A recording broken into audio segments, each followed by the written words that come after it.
اے پیارے ساتھی، نبی کریم صلی اللہ علیہ وسلم نے فرمایا ہے المرء علی دین خلیلہ فلینظر احدکم من یخالل،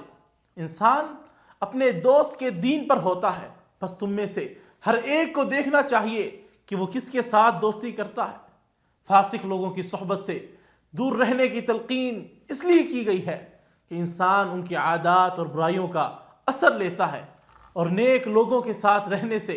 انسان کو نیک اعمال کی ترغیب ملتی ہے۔ لہٰذا اپنے اہل و عیال کا دھیان رکھا کریں، بچوں کا دھیان رکھا کریں، اور دیکھیں کہ وہ کہاں جا رہے ہیں۔ اگر آپ ان کو ان فضول دوستوں کے ساتھ بھیجتے رہیں گے جن کا مقصد حیات کھانا پینا کھیلنا کمپیوٹر گیمنگ، تو پھر اگر آپ مستقبل میں یہ شکایت کا اظہار کریں گے کہ میرے بچے میری بات نہیں مان رہے، وہ کسی